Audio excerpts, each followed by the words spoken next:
Good day to you, learners. I hope you are doing fine. Okay, in today's lesson in social studies, we are going to talk about self-identity. Self-identity. This lesson will help us to identify ourselves, to know our weaknesses, our strengths, and also the careers we want to pursue. As humans, we have certain basic characteristics which are common to all, such as the ability to think, move about, eat, clothe ourselves, and generally live and keep ourselves till the end of life. That's when death calls in. So let's start with ourselves. When you've been asked to describe yourself, what will you say? Or what are some of the things you mention when describing yourself?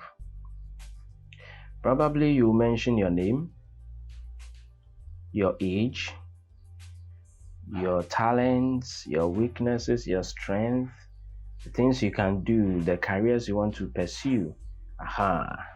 These are some of the things you mentioned when you've been asked to describe yourself. Fine, that's very good. So, how can we define self? So, self refers to the whole being of an individual, taking into consideration his personal and psychological nature and abilities. I hope you had that right.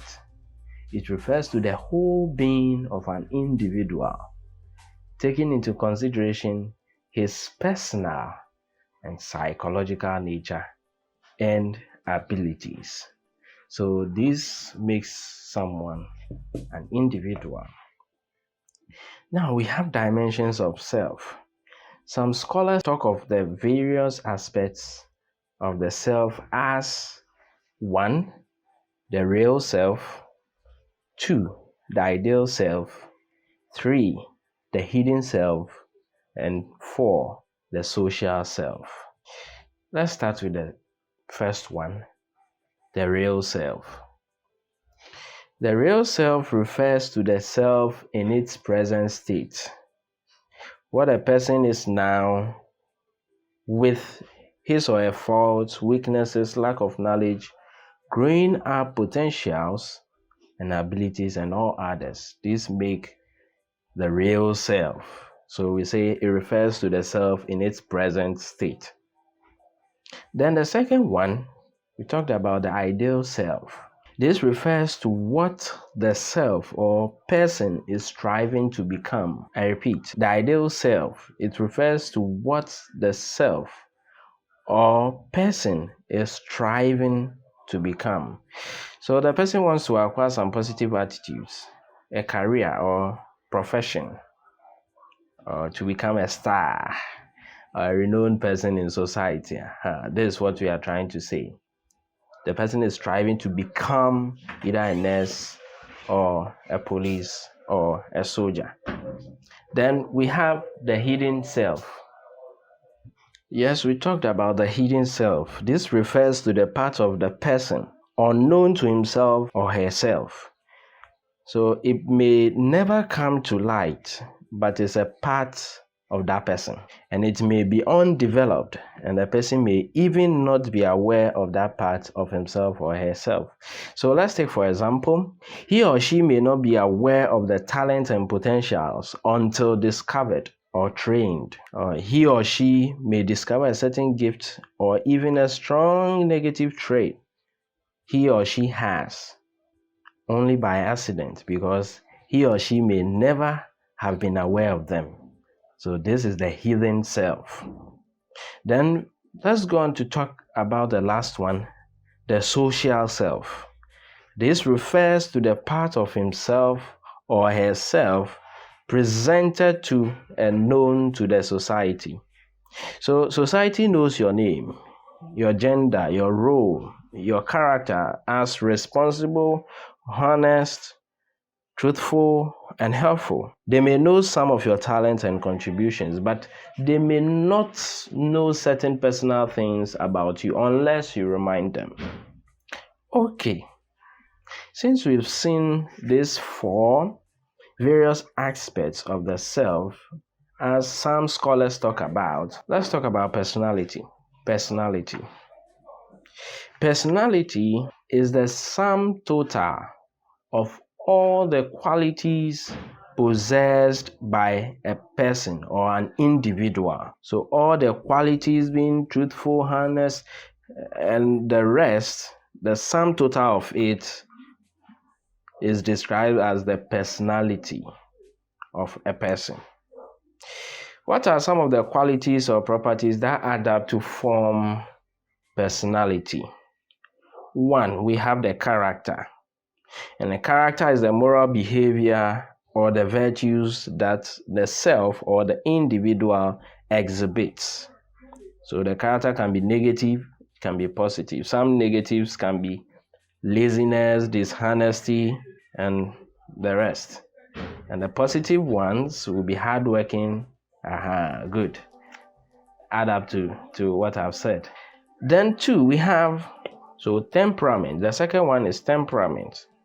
Is the true nature a person is born with. It is inherent in him and may be improved upon or may remain as it is. So we have two types of natures. We have the introverts and the extroverts. I hope you've heard it before, the introverts and the extroverts. The introverts are people who are quiet, calm, meditative, and controlled. So an introvert is more interested in his own thoughts and feelings than external affairs. That's for introverts. Then the extroverts. The extrovert is active, noisy, quick-tempered, and is everywhere. An extrovert is more interested in the affairs of other people and the social environment than himself. So these two makes up the qualities. The third one is emotions. And emotions refer to the feelings which can be loved or hated, joy or sorrow, happiness or anger.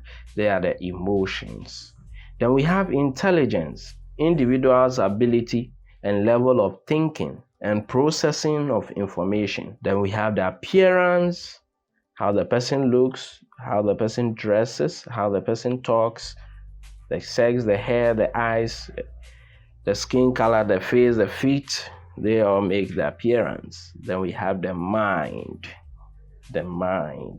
So these qualities or properties add up to form personality. So let's repeat again. We talked about character, temperament, emotions, intelligence, appearance, and the mind. They are the qualities or properties that add up to form the personality, the sum total of an individual's qualities. Let's look at the factors that shape personality. 1. Heredity. Characteristics can be passed on from parents to children to determine or to shape their personality. For example, the height, the size, the color, the blood group are likely going to have an impact on a person's overall personality. Then we have some personalities that are not inherited, such as laziness, lateness, and the rest. So these can be changed as time goes on. Then the second one is the environment. The environment is one factor that shapes one's personality. The environment can be of good use, or it can be a good factor and also be a bad factor for an individual. So in an environment where people are responsible, you can see that the individual also becomes responsible. But in an environment where people are irresponsible and engage in social vices, you can see the individual also wants to adapt, so tries to learn from them and also end up doing bad things in the society. Okay, let's look at false identity. Since we've seen the qualities and the characteristics one has, we need to identify ourselves. Now, in identifying yourself, some portray to be others when they are not. And that is what we term the false identity. So one pretends to be someone he or she is not. Let's look at the problems associated with false identity. 1. The individual is unable to admit his or her weaknesses in order to address them. 2. Actions of false identity invite more false actions and pretenses. So, for example, a student who wants to show off that he or she comes from a well-to-do family may have to arrange to be dropped in school in an expensive car. So, he may also have to borrow expensive items from his friends to show off at school, and this will lead to debt. It will incur debts. Another false identity act could border on criminal situations. For instance, a student who pretends to be an A student may either falsify certificates or present false documents for placement, which are all criminal and may be reported to the police. Now, why should a person know him or herself? 1. Knowing yourself will enable the individual to know his or her strengths or potentials in order to improve upon his or her weaknesses and also to correct them. 2. A person who knows himself or herself truly will want to live his or her true self and not put up false pretenses. 3. Self-knowledge will enable a person to take the right decisions about him or herself. Then, let's look at the self-concept. The idea of self-concept refers to how a person perceives, sees, or thinks about him or herself. Abraham Maslow proposed a theory which is beneficial for us to know ourselves. He's an American sociologist, and his theory is known to be the Abraham Maslow's theory of needs. And this theory is known as the hierarchy of needs. So let's look at the pyramid. From the bottom to the top, we have the physiological, safety, love or belonging, or what we term as the social needs. Then we have the esteem and self-actualization. Let's look at the first one, the physiological needs. This refers to the normal functioning of the human body like other living things. So we require food, water, need to sleep, exercise, and the others. This is our physiological needs. 2. Safety or security and safety needs. After satisfying the bodily needs of hunger and thirst, man wants a place to sleep and feel protected from harm. So when you get your food, you need to sleep. You need a place from danger, a place with full security. That's what we term as the security and the safety needs. Then the third one, we have the social needs. This refers to the relationship needs of having parents, friends, and significant others who keep his company. This is what we term as the social needs. So in order to mingle or associate with people.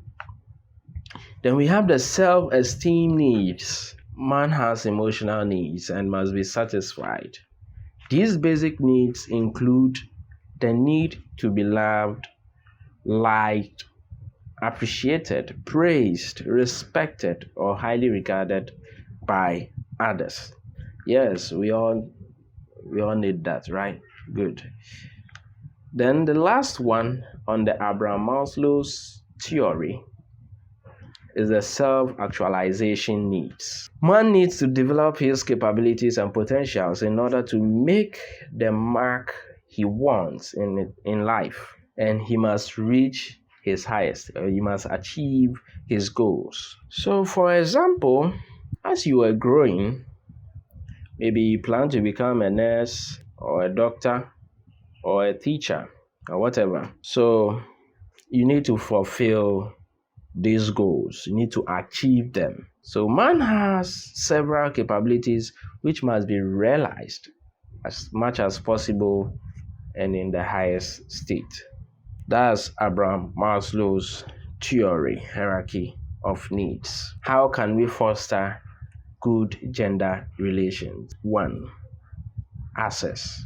Children should have access to education. And also, stakeholders should ensure that females and males have equal access to services provided in the country.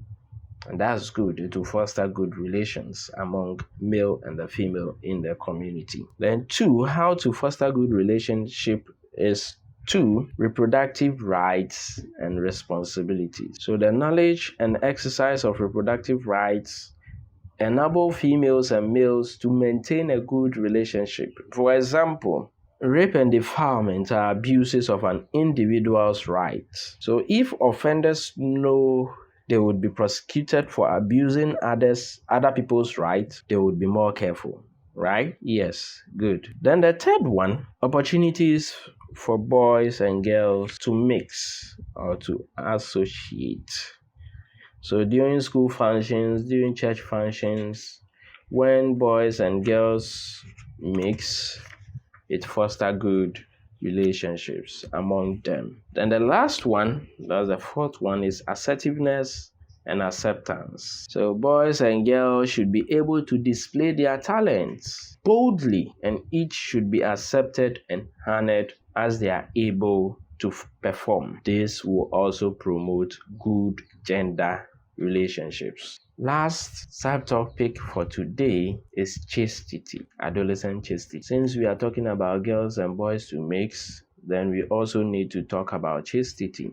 Chastity, as we all know from primary or JHS, we said is the act of total abstinence from sexually related activities. Examples of sexually related activities are deep kissing, sexual intercourse, lesbianism, masturbation, watching of pornography, and the rest. They all constitute to the sexually related activities. But when you are able to abstain from them, what are the benefits or the importance? One, you won't contract any sexually transmitted diseases.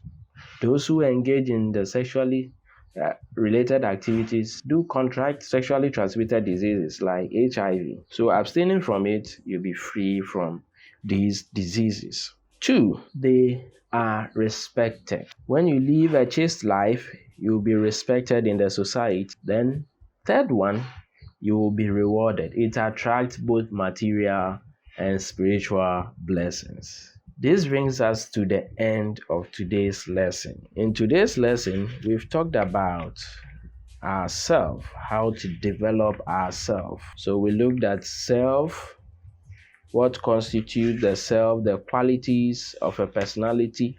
We also looked at the false identity, how to foster good gender relations, and the benefits of chastity. Before I end, I'd like to share this quote from George R.R. Martin. He says, "Never forget what you are, for surely the world will not. Make it your strength, then it can never be your weakness. Armor yourself in it, and it will never be used to hurt you." On this note, we bring our lesson to an end. See you next time in the next lesson. Don't forget to subscribe and like our YouTube channels. Bye bye.